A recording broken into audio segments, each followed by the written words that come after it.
Tão linda, mais bonita. Eu vou contar pra mamãe. E essa casa vai abaixo. Irene. Eu nunca te vi antes. Como é que é seu nome? Madalena. Irene!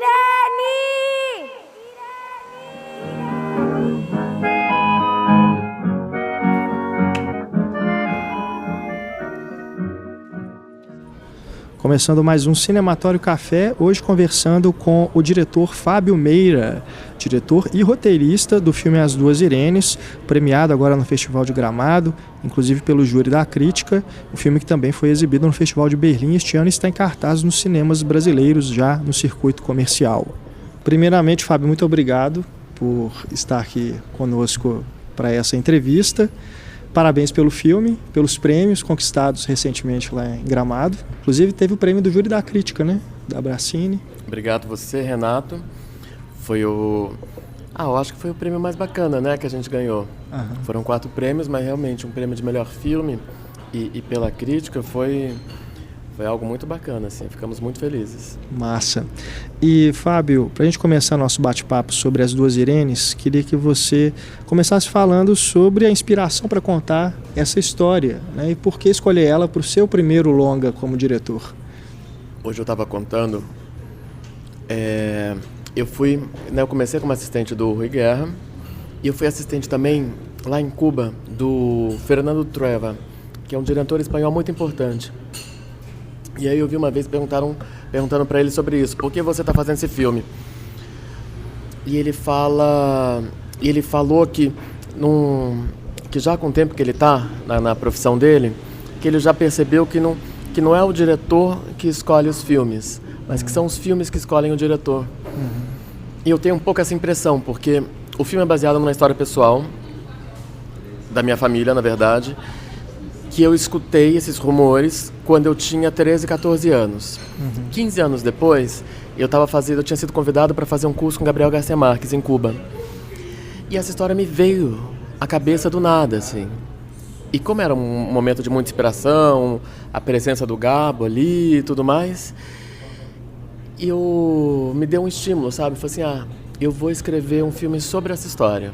Uhum. Só que diferente da história em que é baseada, a história da minha família, que inclusive a minha família é aqui de Minas, de Diamantina, é que a minha tia, que tem essa outra irmã com o mesmo nome, ela nunca quis conhecer a menina.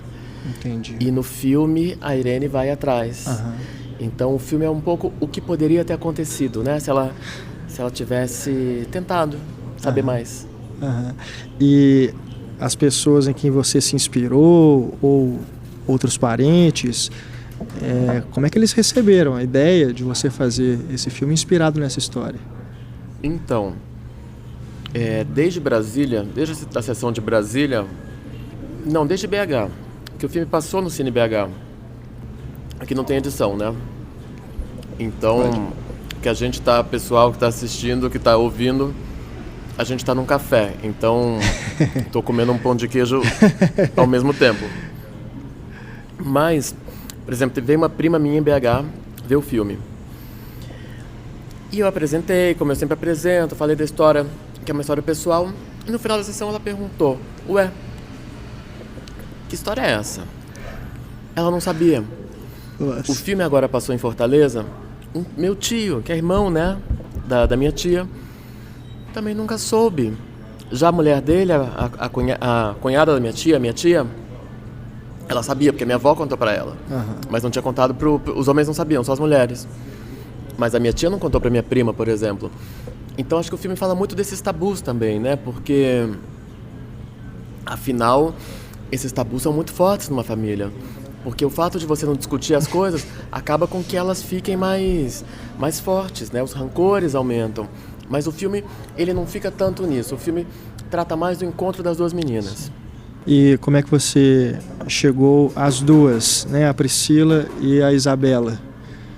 Olha, Renato, foram 250 testes em Goiânia, principalmente, em Brasília. Teve um momento que eu até abri em São Paulo.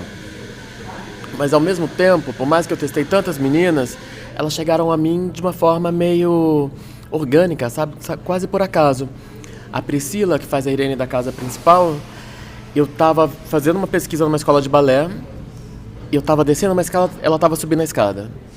E aí eu parei para falar com ela e ela basicamente implorou para fazer o teste. Ou seja, ela sabia, ela tava esperando uma oportunidade, ela sabia que ela era uma geniazinha, sabe? E realmente era. Quando ela fez o teste de noite, eu tava mostrando o teste para todo mundo, porque era genial. Pra uma menina de 12 anos, sabe? Um nível de inteligência, um talento, ela cantou, ela fez estrelinha, ela realmente é uma artista, assim, meio atleta até. E a Isabela, a Inês Peixoto, do Grupo Galpão, Sim. Ela foi a primeira atriz que eu convidei, desde o começo, assim.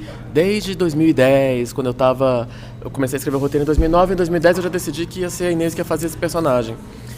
E aí, eu não tinha achado esse personagem em Brasília, da segunda Irene, e abri um teste em Brasília.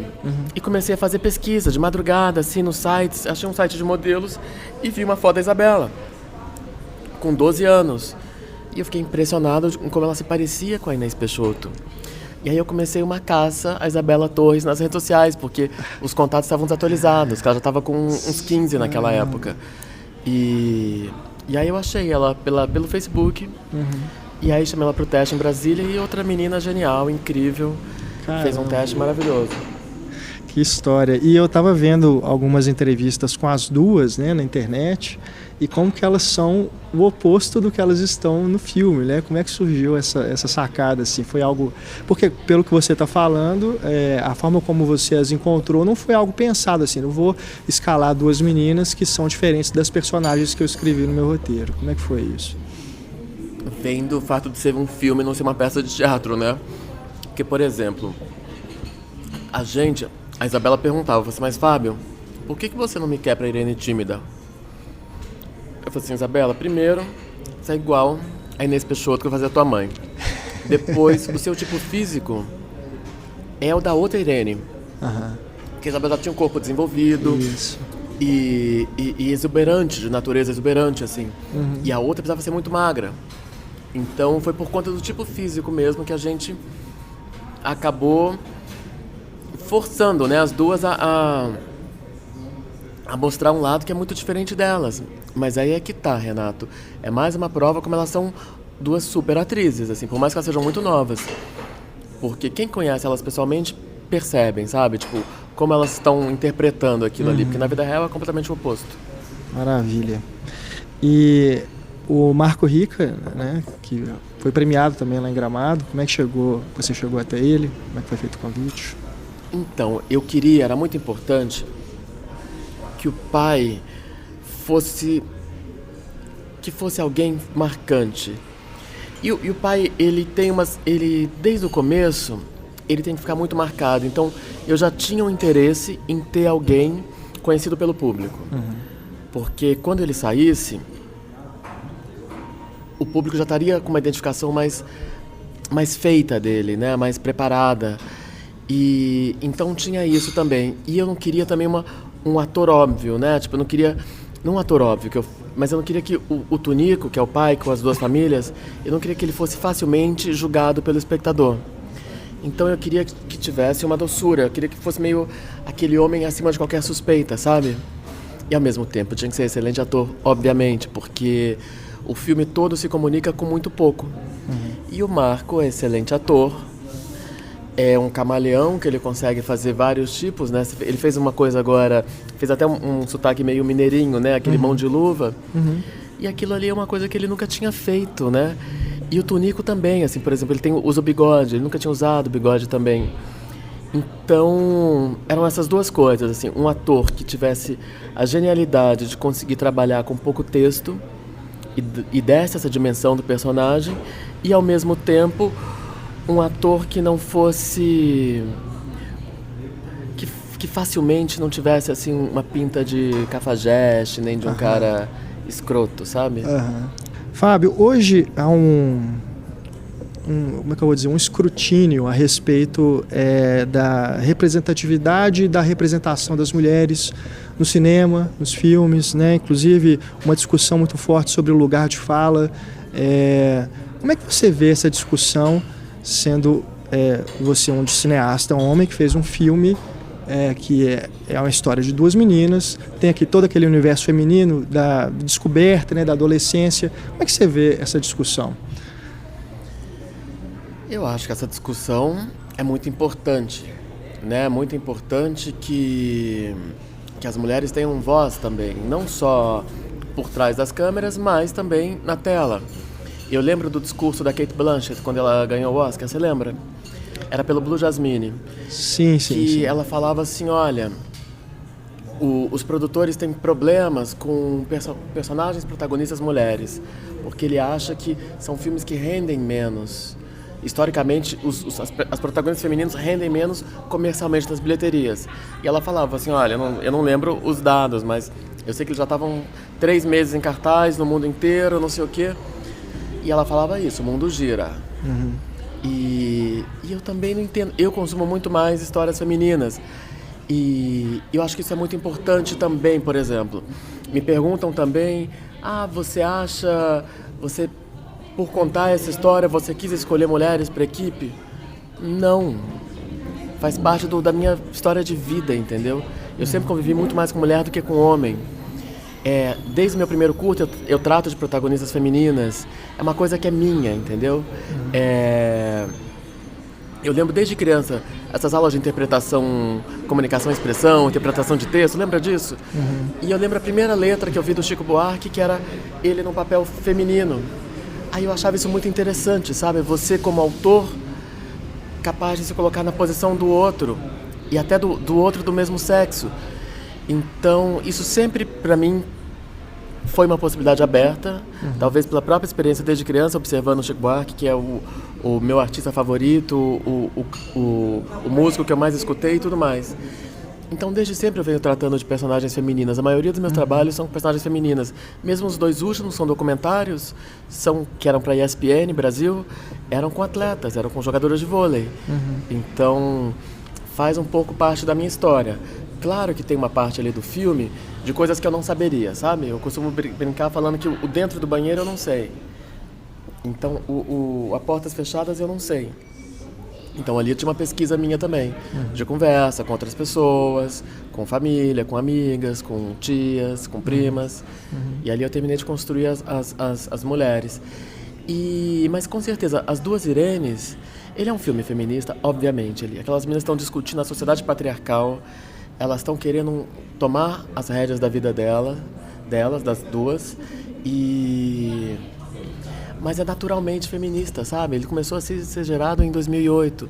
A gente não estava nesse momento tão forte de discussão que a gente está hoje, tão importante.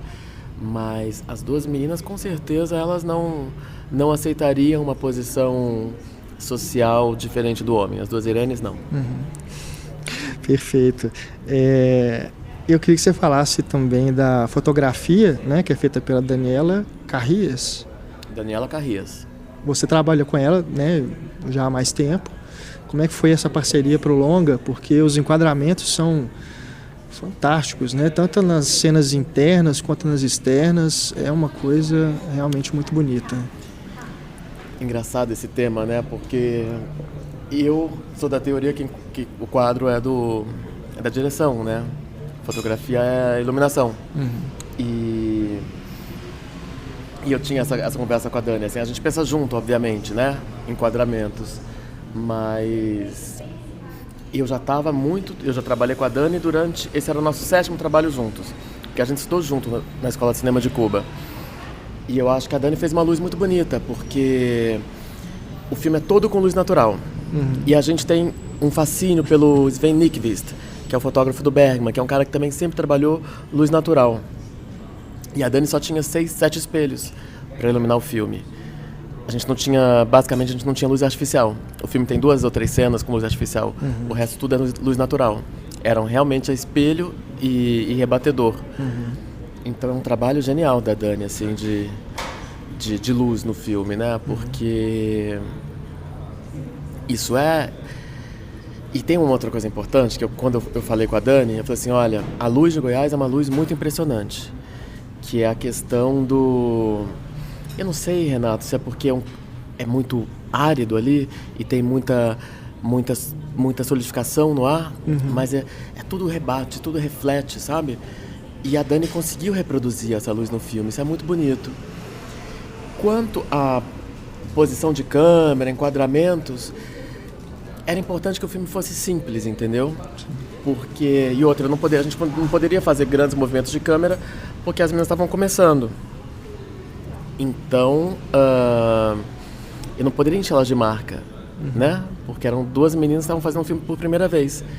Talvez se eu enchesse elas com marcas, elas perderiam a espontaneidade. Tanto que elas nem no roteiro elas leram. Só os pais leram o roteiro, porque eu queria que elas estivessem muito presentes ali, né? E justamente sabendo que as 2 eram muito especiais, muito inteligentes, eu queria saber também o que elas propunham a partir desse não saber ali, dessa questão. Mas então tinha isso, assim, a gente tentou trabalhar ao máximo com quadros, com planos fixos, mas era tudo muito orgânico. Eu queria que você falasse também um pouquinho sobre a construção daquela cena do eco, que é uma das minhas favoritas. Que é um momento em que a Irene, a mais tímida, né? Ela tá ali gritando o nome dela, né? E de repente chega a outra, só que a outra ainda, pra gente pelo menos, ainda não sabia que ela se chama Irene também, né? Como é que se bolou essa cena? Engraçado você perguntar isso, nunca tinham perguntado, né?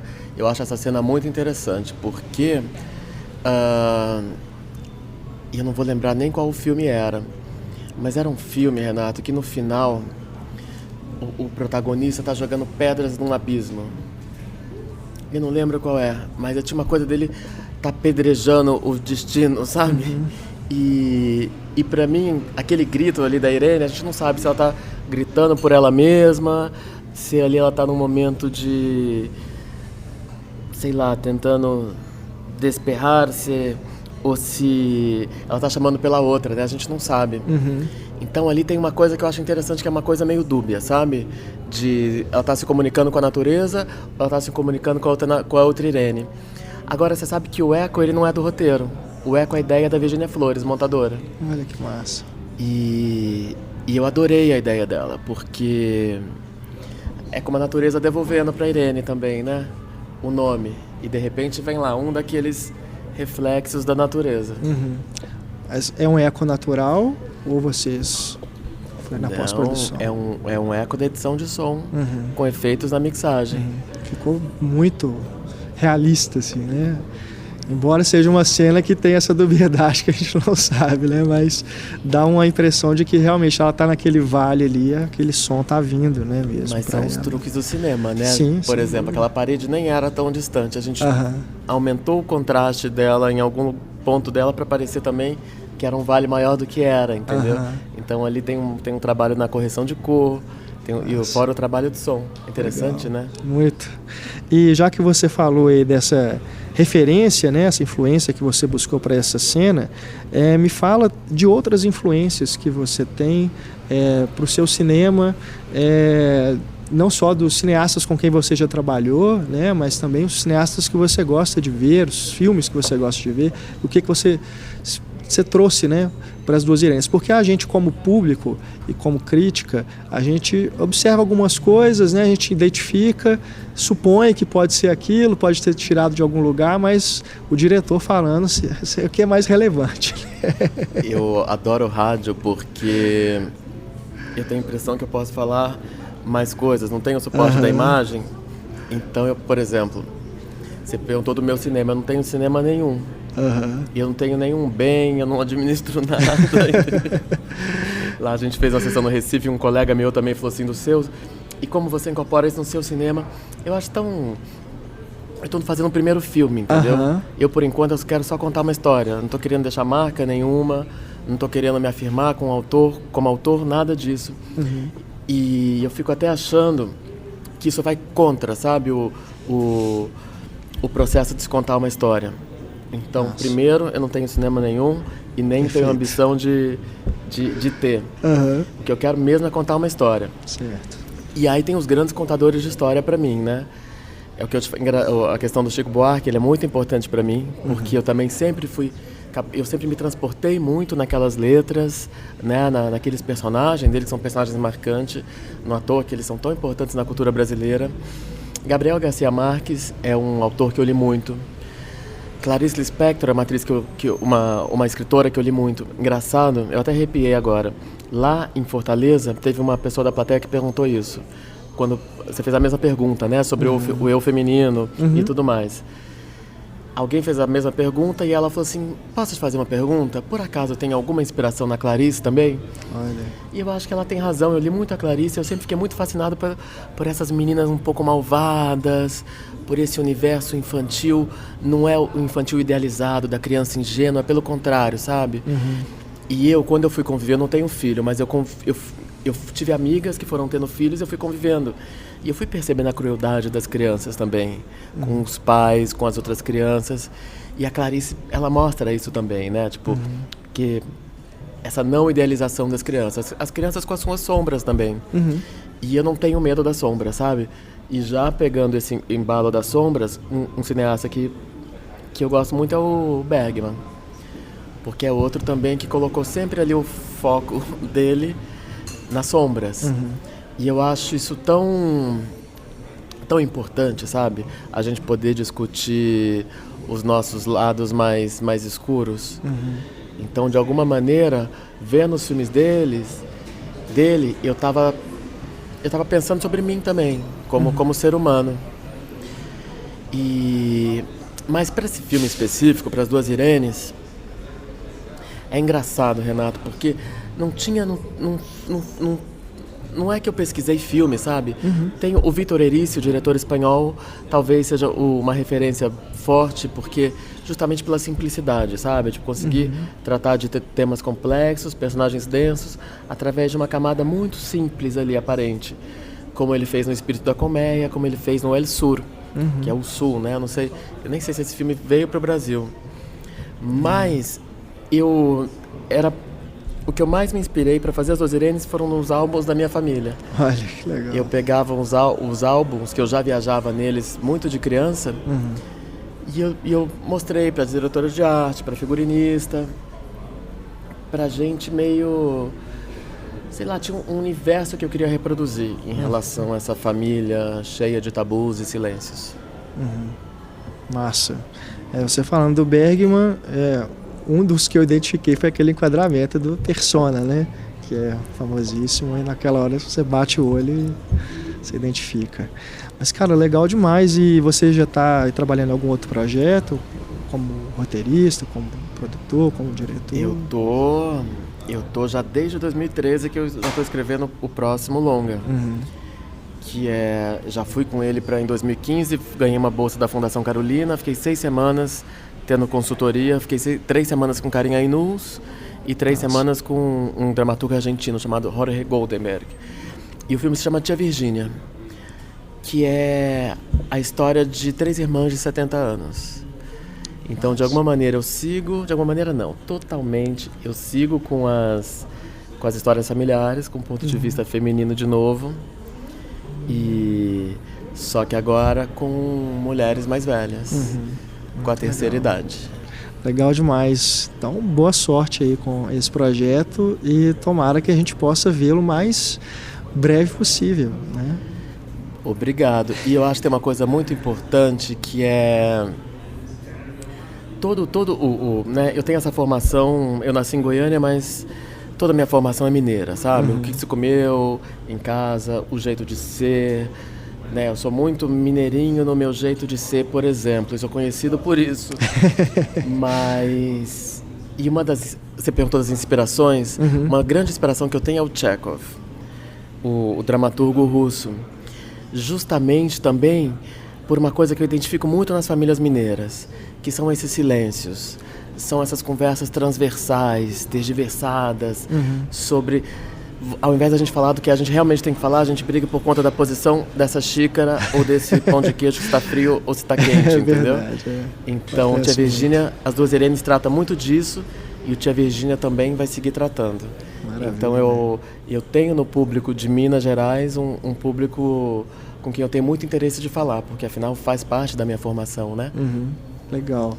Então já fica o convite, quando você tiver com o filme, pra gente bater um papo de novo e conversar sobre Tia Virgínia. Maravilha, mas por enquanto agora estão todos convidados para assistir As Duas Irenes. A gente ainda tem um preço especial porque o filme está pela sessão vitrine. Sim, sim. Que é Então um projeto custa incrível, né? Incrível, Muito ingressos a importante. R$12 e 6 a meia. Estamos no Belas Artes e no Cine 104. Isso aí. Não deixem de ver. Muito obrigado. Valeu.